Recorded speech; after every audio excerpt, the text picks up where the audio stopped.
Eh bien là, on arrive à la conclusion de notre étude sur la lumière. Donc la dernière fois, on s'était arrêté sur le fait que la Torah avait été donnée à Moïse et à Israël à la fête de Shavuot. Shavuot qui est la fête de Pentecôte. La fête de Pentecôte, c'est la fête des prémices. C'est-à-dire que c'est là qu'on présentait les prémices des récoltes à l'Éternel pour l'honorer. Nous avons étudié ensemble le fait que la lumière du jour 1 était cachée dans la Torah, était en germe de la révélation. Elle était là en substance, prête à être révélée. Et là, nous arrivons au point où cette lumière va se révéler en un homme. Un homme, c'est justement la raison pour laquelle beaucoup d'hommes, d'humains ont du mal à la reconnaître, parce que justement, elle est cachée en un homme. Vous le savez comme moi, cet homme, c'est Jésus. Et on va lire, pour introduire notre méditation, le premier verset du premier chapitre de Jean, de l'évangile de Jean. Et là, tout nous est expliqué de manière très claire. Au commencement était la parole, et la parole était avec Dieu, et la parole était Dieu. Elle était au commencement avec Dieu, tout a été fait par elle, et rien de ce qui a été fait n'a été fait sans elle. En elle était la vie, et la vie était la lumière des hommes. La lumière brille dans les ténèbres, et les ténèbres ne l'ont pas accueillie. Il y eut un homme envoyé par Dieu du nom de Jean. Il vint comme témoin pour rendre témoignage à la lumière, afin que tous croient par lui. Il n'était pas la lumière, mais il vint pour rendre témoignage à la lumière. C'était la véritable lumière qui, en venant dans le monde, éclaire tout homme. Elle était dans le monde et le monde a été fait par elle, et le monde ne l'a pas connue. Elle est venue chez les siens, et les siens ne l'ont pas reçue. Mais à ceux qui l'ont reçue, elle a donné le pouvoir de devenir enfants de Dieu, à ceux qui croient en son nom, et qui sont nés non du sang, ni de la volonté de la chair, ni de la volonté de l'homme, mais de Dieu. La parole a été faite chair, et elle habite parmi nous, pleine de grâce et de vérité, et nous avons contemplé sa gloire, une gloire comme celle du Fils unique, venu du Père. On avait dit que lorsque Daniel avait reçu cette notion, cette révélation de la lumière de Dieu et que son livre avait été scellé, c'était le dernier prophète mystique de la mystique juive. Et que c'était à peu près 500 ans avant la venue du Christ. Jésus est venu en revêtant notre humanité, mais il était la lumière, il est le Messie. On parle du Messie depuis le début, c'est la lumière du Messie. Et ce qui est étonnant, c'est que ceux qui étaient versés dans la Torah, donc le peuple d'Israël, n'a pas reconnu le Messie en lui. Et pourquoi ne l'ont-ils pas reconnu? Simplement parce qu'il était fait de chair. Ils n'ont pas compris, ils n'avaient pas saisi alors, que le Messie devait venir dans la chair, dans notre humanité, afin non seulement de révéler la lumière, et je crois que de nombreux Juifs attendent aujourd'hui la lumière du Messie, mais comme la lumière seule. Or, je vous ai déjà dit que dans la tradition juive, il y a deux Messies qui sont attendus, un Messie souffrant et un Messie régnant. Le Mashiach ben Yosef, qui est le Messie souffrant, et le Mashiach ben David, qui est le Messie régnant. Mais ils n'ont pas compris que c'était un seul et même Messie. Et donc, que Jésus soit le Messie, ils pouvaient l'entendre, parce qu'ils attendent un homme, bien sûr. Ils attendaient de voir en lui la lumière qui allait régner sur le peuple d'Israël et qui allait bouter hors d'Israël l'occupant qui était l'Empire romain. Et de nombreux Juifs étaient très intéressés et très attirés par l'enseignement du Christ, par l'enseignement de Jésus. Et la majorité du peuple était prêt à le recevoir, était prêt à le reconnaître.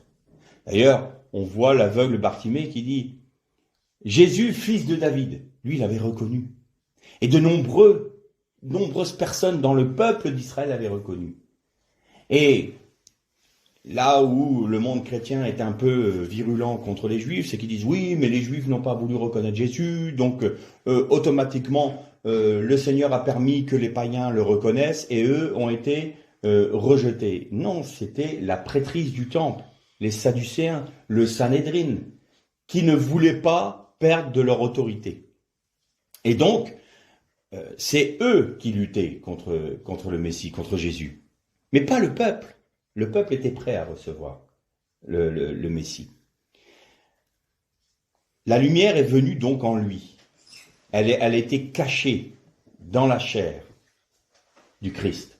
D'ailleurs, l'apôtre Paul nous en parle, je crois que c'est dans la deuxième épître aux Corinthiens, de mémoire, je vais regarder, non. 2 Corinthiens, si. Hébreux 10, 20. Il est dit que il nous a fait rentrer par-delà le voile. Donc là, Paul prend l'image du temple, bien entendu. Par-delà le voile qui était sa propre chair.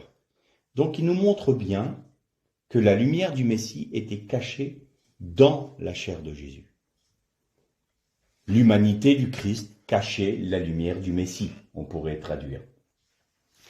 Pierre, quand il a eu la révélation qu'il était le Messie, il a dit « À qui irions-nous si ce n'est à toi? Tu es le Fils de Dieu, le Messie que nous attendons. » Il a reconnu, Pierre, par-delà le voile de la chair du Christ, que la lumière du jour premier, du jour 1, que la lumière qui transcende toute la Torah, qui transcende tous les écrits, les psaumes, qui transcende tous les prophètes, était en Jésus, caché dans sa chair. Et Jésus lui répond, « Tu es heureux, Pierre, de ce que ce ne soit pas ni la chair ni le sang qui t'ont révélé ces choses, mais mon Père qui est dans les cieux. » Donc le problème majeur était que Jésus est venu dans notre chair comme le Messie souffrant. Parce qu'il devait faire ce que l'on appelle en hébreu le tikkun olam, la réparation de la brisure du monde. Il devait être lui-même le lien qui existait entre la terre et les cieux, ce que l'Adam, le premier Adam, devait être. Le trait d'union entre la terre et les cieux, on en a parlé les dernières fois. Et donc, Jésus est venu pour révéler cette lumière dont on parle depuis ces 2 dernières études. Et seuls ceux à qui le Père a donné cette capacité de reconnaître la lumière l'ont reconnu et se sont donnés à lui. Mais alors on se dit, mais pourquoi est-ce que cette lumière ne s'est pas manifestée de manière plus évidente à tout le monde? Parce que le juste vivra par la foi. Et il faut avoir encore à ce moment-là cette humilité devant Dieu de dire « Je cherche ta pensée, je te demande de me révéler quelle est ta pensée à travers ta parole. » Et beaucoup l'ont reconnu. Nous avons Siméon, nous avons Anne la prophétesse. Ils savaient que le Messie arrivait. Et quand Siméon a eu le petit bébé Jésus dans ses bras, il a dit « Je te loue, ô Dieu, de ce que tu m'as montré le Messie, le sauveur du peuple d'Israël, avant que je ne me couche avec mes pères. » Donc, il y avait des hommes et des femmes qui avaient à cœur de chercher la pensée de Dieu. Et à eux, Dieu s'est révélé. Tout comme aujourd'hui, tous ceux qui ont faim et soif de Dieu doivent avoir cette humilité de le chercher de tout leur cœur et de dire « Seigneur, révèle-toi à moi ». Et immanquablement, Dieu leur révèle la lumière du Messie, la lumière du jour 1, le Messie, Jésus. Pourquoi est-ce qu'il fallait que le Messie souffrant vienne en premier avant la venue du Messie régnant? La réponse est très simple. Si le Messie souffrant avait été reconnu par les le peuple d'Israël dans son ensemble à ce moment-là, eh bien le Messie régnant serait intervenu tout de suite. Qu'est-ce que j'entends par là?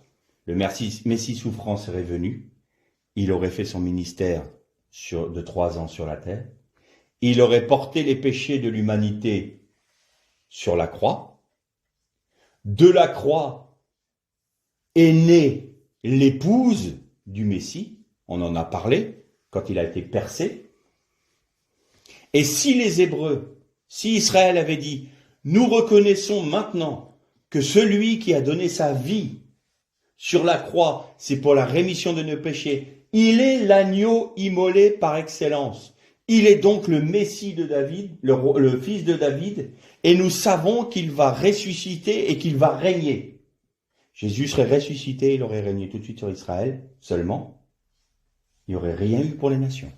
Il n'y aurait pas eu de temps de grâce pour les nations, et nous ne serions pas là pour en parler.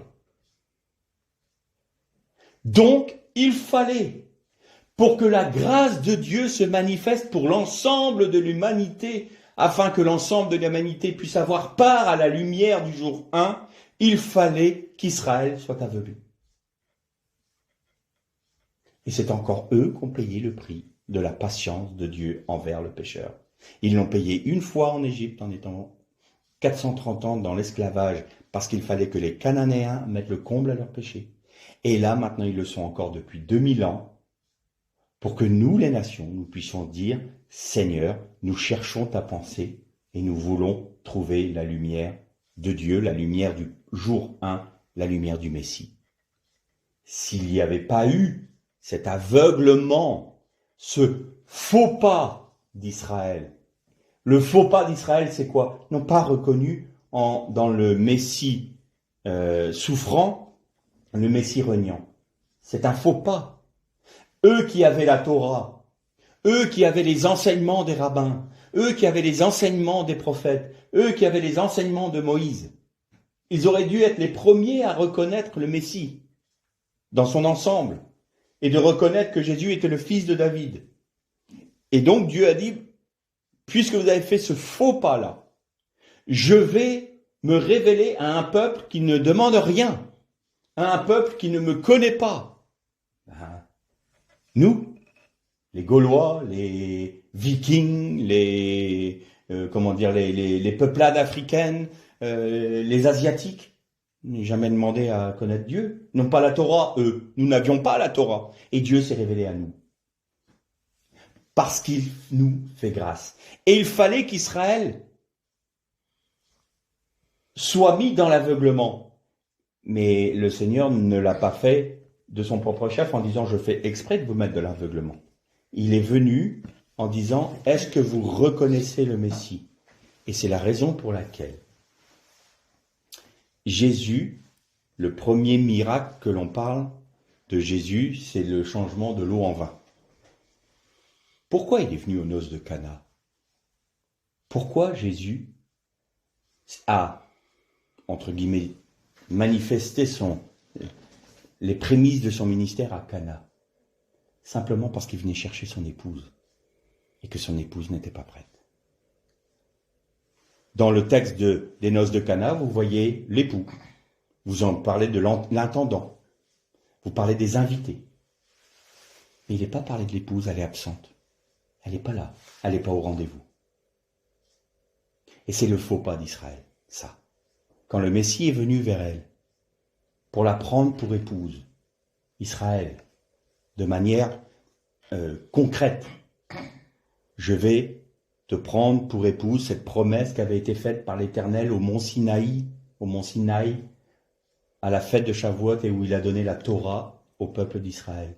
Eh bien, Jésus est venu en disant maintenant, concrètement, je viens pour t'épouser. Et il n'y avait pas d'épouse en face. Alors, ce faux pas-là a induit le fait que Dieu a dit, je vais utiliser ce faux pas de mon peuple pour faire grâce au reste du monde. C'est juste un faux pas d'Israël. C'est pas un rejet.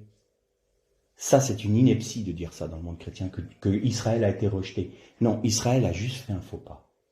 Et Dieu utilise ce faux pas pour nous faire grâce, nous. Et donc nous devons remercier le Seigneur pour Israël, pour le, entre guillemets, le faux pas d'Israël qui nous permet de rentrer dans les promesses d'Israël. Mais nous devons, nous chrétiens, issus des nations, remercier le Seigneur pour Israël et bénir Israël pour ce qu'il est, parce que sans Israël, nous ne sommes rien. Et nous ne serions certainement pas sauvés. Donc, la lumière du jour 1 n'a pas été reconnue par son peuple en Jésus. La tradition juive dit que lorsque Adam a été créé, Dieu lui a donné les 4 tablettes de la loi.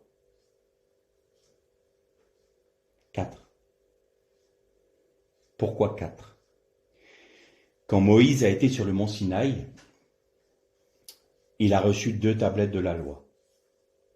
Je dirais, il a reçu une première version de la loi. Et quand il est descendu, illuminé de la lumière du jour 1, que faisait le peuple au moment où il est redescendu? Il se réjouissait, et dans le mot hébreu qui veut dire réjouissait là, il y a une connotation de il se réjouir dans la débauche. C'est pas une réjouissance, je me réjouis en l'Éternel. C'est une je m'amuse dans la débauche. Et devant quoi? Devant le veau d'or. Qu'a fait Moïse? Il a jeté les tablettes de la loi, elles se sont brisées.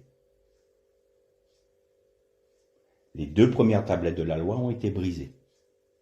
Et les Juifs disent, les sages d'Israël disent, les 2 tablettes qui sont dans l'arche d'alliance, qui ont été redonnées ensuite à Moïse, ce sont des tablettes qui sont pas les mêmes, exactement les mêmes commandements que la première. Parce qu'ils disent, si nous avions reçu les premières tablettes sans avoir fait le veau d'or, nous n'aurions jamais pu pécher et nous éloigner de Dieu. Parce que cette loi-là, c'est la loi que le Messie doit nous donner quand il apparaîtra. Alors que les tablettes qui nous ont été données là, que l'on a reçues, nous demandent de respecter des mitzvot et des fêtes dans l'attente. Parce que nous sommes un peuple pécheur, nous sommes un peuple souillé, nous devons respecter ces commandements et faire les sacrifices dans l'attente de recevoir les 2 premières tablettes de la part du Messie. Ça, c'est les rabbins qui enseignent cela. Et ils disent que Adam savait, connaissait, avait reçu les tablettes. Il était au courant. Donc déjà la Torah était là, du temps même d'Adam.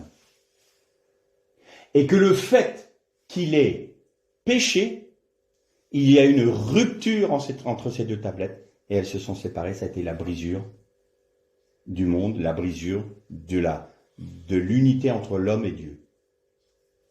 Parce que les premières tablettes, c'est Dieu, les deuxièmes tablettes, c'est l'homme. Qu'est-ce qui restait au Sinaï? Il ne restait plus que l'homme. Parce qu'ils avaient adoré le veau d'or.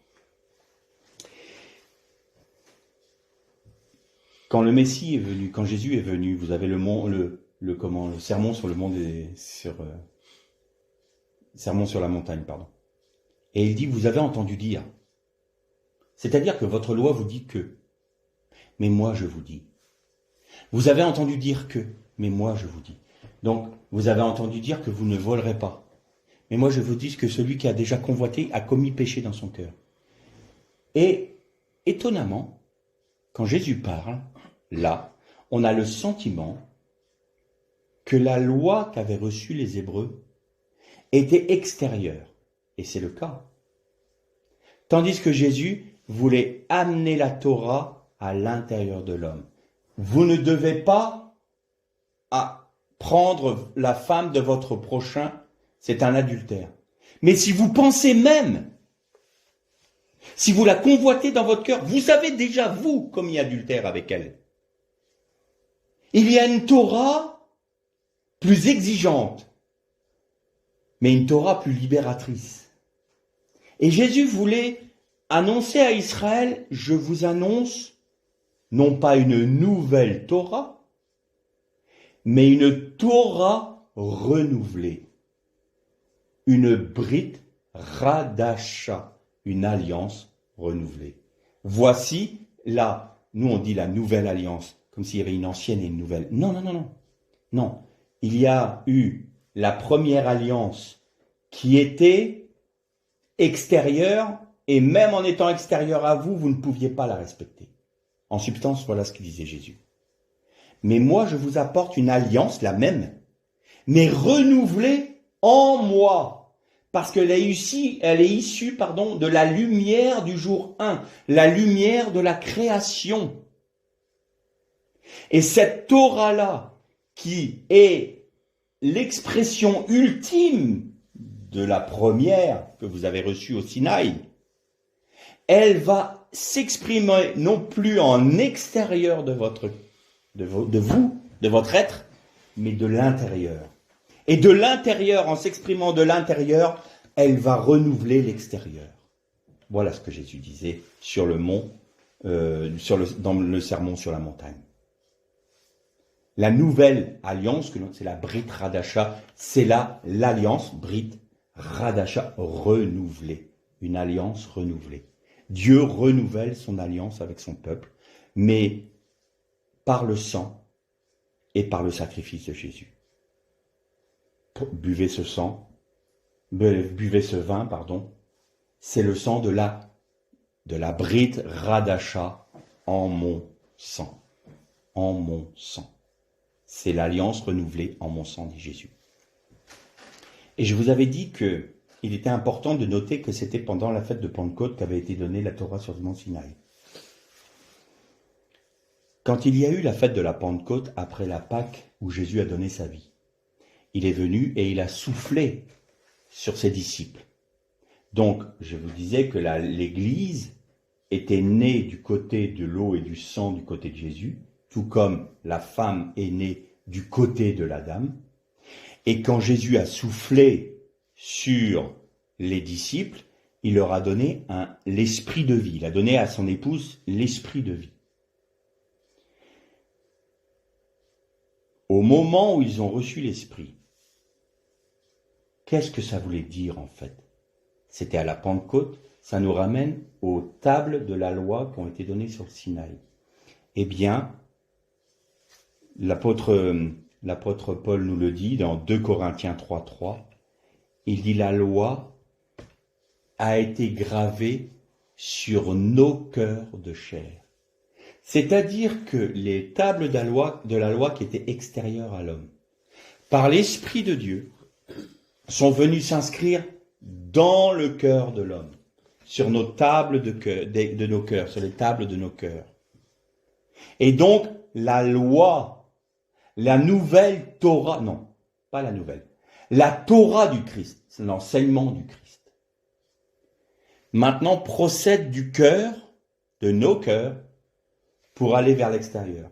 Et c'est non plus respecter des mitzvot, c'est-à-dire des commandements et des fêtes en extérieur, pour espérer que nous soyons changés en intérieur. Non, maintenant c'est l'inverse. Elle est plus parfaite en ceci que le Christ étant venu rendre témoignage à ce qu'il est, c'est-à-dire à la lumière de la création, il est une œuvre dans le cœur de chaque homme. Il a déposé dans l'esprit de chaque homme le germe de la Torah. Les 2 premières tables de la loi. Celui qui est en Jésus-Christ ne pêche plus, nous dit Paul. Celui qui est en Christ ne pêche plus. Qu'est-ce que disent les rabbins? Quand le Messie va nous amener les 2 premières tables de la loi, si nous les avions reçues à ce moment-là, nous n'aurions pas pu pécher. Nous n'aurions pas pu transgresser la loi. Nous l'avons transgressée parce qu'elles ont été brisées. Pourquoi? Parce que nous avions adoré le veau d'or. Et il y a même une précision qu'il donne. C'est qu'elles ont été brisées dans le désert. Et il était impensable que la loi des 2 premières tables, puisse être donnée au peuple d'Israël hors de Sion. Et Jésus a été révélé où? En Sion. Et il a présenté les premières tables de la loi, mais non plus sur des tables de pierre, mais sur les tables de chair, dans nos cœurs.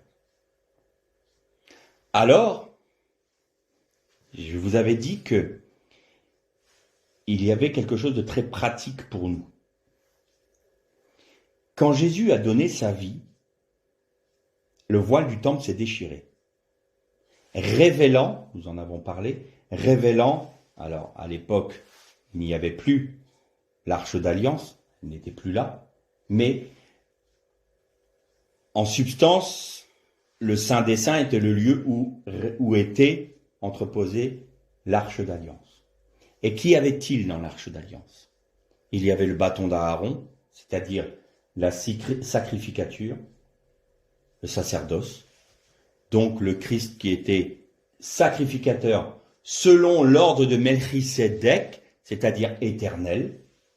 Il y avait la manne, c'est la nourriture céleste, c'est ce que Dieu nous donne, on en a parlé quand on a prêché sur les murmures, c'est ce que Dieu nous donne, et il y avait les tables de la loi. Et où résidait la gloire de Dieu? Sur le couvercle d'arche d'alliance, c'est-à-dire le caporet, qui couvrait les péchés des hommes. Caporet, je vous avais dit, c'est les lettres en hébreu nous montrent une main, une bouche et une tête. Et tout ce que ma main a fait, tout ce que ma bouche a dit et tout ce que ma tête a pensé, qui n'est pas selon le cœur de Dieu, est couvert par le sang.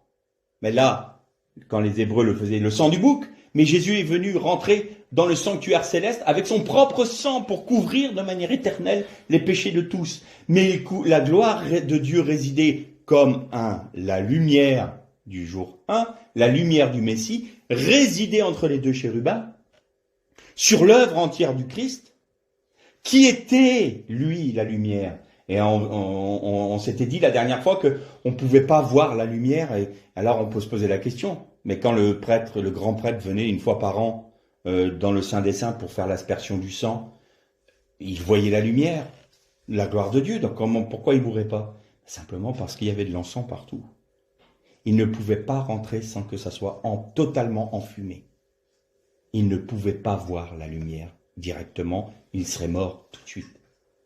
Et donc il devait mettre du parfum sur l'autel des parfums jusqu'à ce que le Saint des Saints soit entièrement enfumé d'encens. Et là, il pouvait rentrer pour faire l'aspersion du sang. Et je disais donc que le voile du temple s'est déchiré. Et l'apôtre Paul nous dit que le voile, c'était la chair du Christ. La lumière du Messie était cachée dans la chair du Christ. Et sur la croix, la chair du Christ a été déchirée pour révéler aux hommes la lumière du jour 1.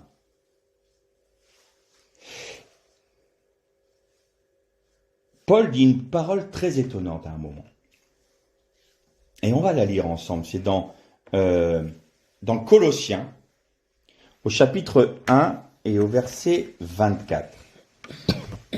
Donc Colossiens, chapitre 1, verset 24.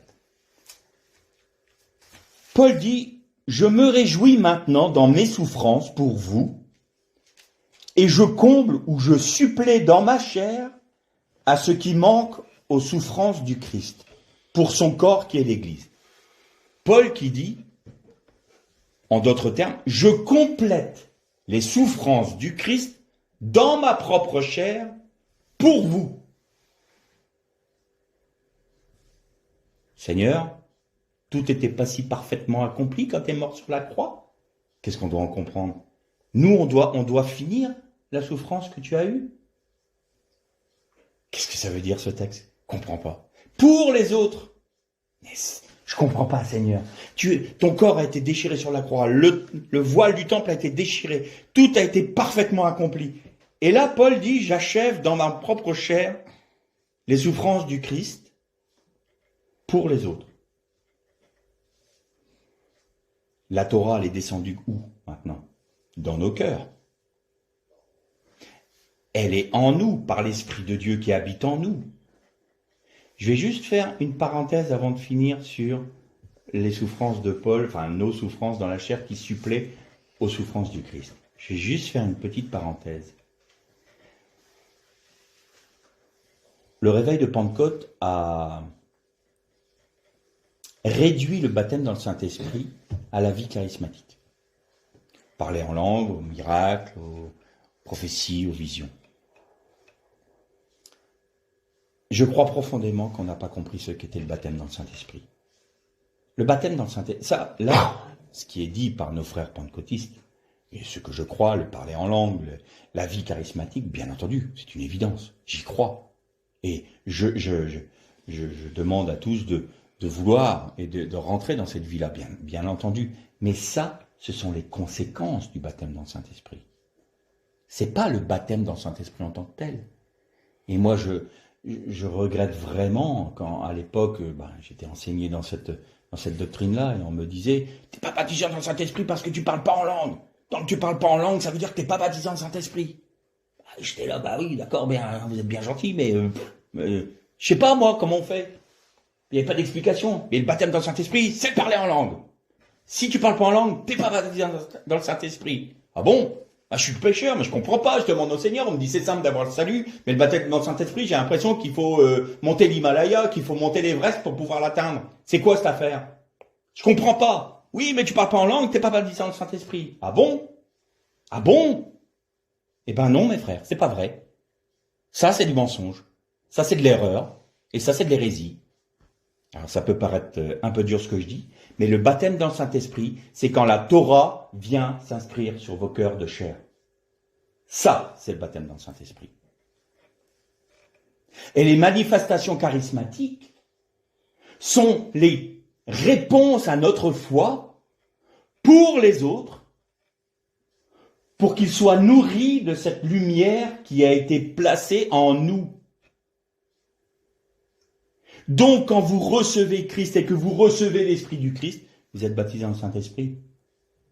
Et ce que l'on appelle le baptême dans le Saint-Esprit n'est autre que la Torah qui descend en nous. Et c'est la raison pour laquelle les apôtres, quand ils baptisaient quelqu'un dans les eaux du baptême, quand ils ressortaient des eaux du baptême, les apôtres imposaient les mains aux frères qui sortaient des eaux du baptême pour qu'ils reçoivent le baptême dans le Saint-Esprit. C'est-à-dire quoi? Le feu du ciel qui allait faire trembler. Non, ça voulait dire maintenant la Torah d'Israël, la Torah du Messie descend dans votre cœur par la foi. Ensuite, bien sûr, la conséquence c'est de parler en langue, les prophéties, les miracles, les guérisons. À chacun est donné selon la part que Dieu lui demande. Donc certains vont avoir le don de guérison, d'autres vont avoir le don de prophétie, d'autres vont avoir... Mais tous peuvent parler en langue, parce que tous, on s'édifie soi-même en parlant en langue. Il suffit de manifester cette lumière qui est en nous. Donc on a réduit tellement le baptême dans cet esprit à des... j'ai presque envie de dire à des rites, qu'on n'a plus compris ce qu'était le baptême dans Saint-Esprit. Baptême dans Saint-Esprit, c'est l'implantation des lois de Dieu dans le cœur des hommes. C'est ça. Je ferme la parenthèse, je reviens sur les souffrances de Paul. Quand Christ est mort, il a été déchiré sur la croix. Et quand sa chair a été déchirée sur la croix, la lumière à lui pour ceux qui le reconnaissaient, qui cherchaient Dieu, et ils ont vu. La plus belle image qu'il y ait, c'est quand le centurion qui était au pied de la croix a vu mourir Jésus. Il l'a vu mourir. Et au moment où Jésus est mort, sa chair était déchirée, le voile du temple s'est déchiré. Et qu'a dit ce représentant des nations, un Romain? Il a dit, certainement, celui-ci est le Fils de Dieu. Quand la chair de Jésus a été déchirée à sa mort, les nations ont vu la lumière de la création. Et les Juifs, certains ont reconnu avant même que son corps soit déchiré, que sa chair soit déchirée. Et il y en a beaucoup qui ont cru à la mort de Jésus parce que sa chair s'est déchirée. Et la lumière du jour 1 s'est révélée pour ceux qui avaient l'humilité de chercher la pensée de Dieu et ont reconnu par révélation que Christ était la lumière du jour 1. Alors je vous fais languir, vous allez me dire, oui, mais là ça ne nous dit pas pourquoi Paul il souffre pour suppléer. Eh bien c'est très simple. Cette lumière du Messie, elle a été placée dans nos cœurs, n'est-ce pas? On a été baptisé dans le Saint-Esprit, on a reçu l'Esprit de Dieu. Vous voulez que la lumière qui est cachée en vous soit visible par vos frères pour les nourrir, pour leur montrer? Mais il faut que vous soyez déchirés. Il faut que notre chair soit déchirée. La part de Dieu a été parfaitement accomplie. Christ a eu la chair déchirée pour révéler aux hommes la lumière, mais maintenant qu'il a mis cette lumière dans chacun de nous, pour se révéler, il faut que nous accomplissions notre part, il faut que nous acceptions d'avoir notre chair déchirée, de manière à ce que la vie du Christ soit manifestée à travers nous, aux yeux de tous. C'est ce que dit Paul. Je supplée, c'est-à-dire, suppléer, c'est même une très mauvaise traduction. Suppléer, ça veut dire, comme il n'a pas réussi à tout faire, je le termine. Alors que je mets un comble, c'est-à-dire que je vais terminer une œuvre dans ma propre vie à ce que a déjà fait mon maître, Christ. C'est-à-dire que lui, il a tout accompli en ce qui le concerne, il ne peut pas aller plus loin. Maintenant, il ne va pas dire, je vais prendre la chair de Philippe, je vais la déchirer de mon propre chef. Non, il est bien plus délicat que ça. J'ai failli être méchant. Il ne s'appelle pas notre président, quoi. J'ai pas dit de non. Et donc, il vient vers nous avec délicatesse et il dit, Philippe, pour que la vie que j'ai mise en toi soit manifestée pour tes frères, pour qu'ils puissent être nourris, pour qu'ils puissent voir la lumière du jour 1 que tu prêches depuis 3 dimanches là. Est-ce que tu veux bien que je déchire ta chair? Est-ce que tu veux bien que je te place sur la croix pour que ta nature pécheresse, charnelle, demeure sur la croix? Que tu te charges de ta croix pour que tu sois simplement rompu et qu'ainsi ils puissent voir ma lumière briller à travers toi et être nourris. Tu veux? Oui, mais ça fait mal, Seigneur? Ah, je te confirme que ça peut faire mal. Bon. Mais je ne t'imposerai pas ça. Je ne te l'impose pas, je te le demande. Parce que je suis quelqu'un de délicat.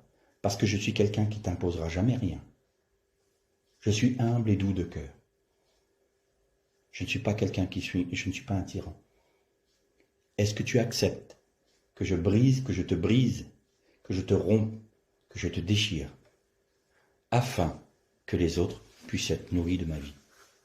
Si oui, alors des eaux vives jailliront de ton sein. Et tes frères et tes sœurs seront nourris, seront abreuvés. C'est pas pour toi que je te le demande. Toi, tu as reçu mon esprit. Toi, tu es sauvé. Il n'y a pas de souci. Mais je veux maintenant te rompre comme j'ai rompu les pains à l'époque pour multiplier ma vie et pour nourrir une grande foule. Mais pour ce faire, il faut que tu acceptes d'être rompu de manière à ce que ta vie soit multipliée, du moins la vie en moi, ma vie en toi, pardon, soit rompue en petits morceaux qui font des pains à l'infini pour nourrir tes frères et tes sœurs.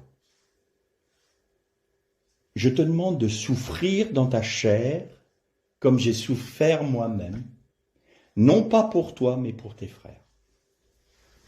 Est-ce que tu l'acceptes? Le Seigneur nous dit qu'il faut toujours mesurer le prix de la tour que l'on veut construire. Il ne faut pas répondre trop vite à cela parce que le Seigneur agit. Quand on dit oui, Seigneur, il agit. Et là, il nous conduit dans des circonstances qui vont nous heurter, nous briser, nous broyer comme on broie l'olive pour en tirer l'huile qui va donner quoi? La lumière. Mais pour ça, il faut qu'on passe dans le concasseur. Nous allons devoir être broyés. Notre chair va devoir être déchirée. Nous allons devoir être rompus comme les pains, de manière à ce que la vie du Christ se manifeste. Alors, ça veut dire en substance quoi? Ça veut dire, est-ce que tu acceptes de m'abandonner toute ta vie et de ne plus avoir toi-même autorité sur tes pensées, tes paroles, tes actions, tes choix, ta vie, tes finances, ta famille? Est-ce que tu me donnes tout? C'est pas une demi-mesure. C'est pas un petit craquement qui nous demande. C'est pas Seigneur, je t'autorise à déchirer jusqu'à la moitié du voile. Non, c'est est-ce que tu veux que tu acceptes que je déchire tout le voile ou est-ce que je ne déchire rien du tout? Auquel cas, la vie du Christ demeurera cachée en toi. Ça ne veut pas dire que tu ne l'as pas, mais tu ne serviras à rien pour tes frères et tes sœurs. Tu ne leur seras pas en bénédiction. Parce que ce qu'ils vont voir à ton contact, c'est ta chair. C'est ta nature. C'est ton âme irrégénérée. Et ils vont pas voir la lumière du Christ. Parce que tu ne la laisses pas apparaître. Alors je te le redemande, Philippe. Est-ce que tu acceptes que je te brise, que je déchire ta chair, que je te fasse participant de ma croix? Alors tu seras en bénédiction. Si nous acceptons cela, les fruits que nous portons sont des œuvres qui construisent la Nouvelle Jérusalem. Ces fruits-là, ces œuvres-là, qui sont issues de ce brisement, qui sont issues de cette déchirure de notre chair pour manifester la vie du Christ, ce sont des œuvres qui bâtissent l'épouse, qui sont de la même nature que Christ. Et l'épouse ne peut être que de la même nature que son époux. Elle ne peut pas être différente. Toute œuvre qui n'est pas issue de cette déchirure, de cette croix qui met à mort la chair, c'est de la paille, c'est du bois, c'est du chaume, ça va être brûlé. Mais tout ce qui sera le résultat de cette déchirure, comme Paul le disait,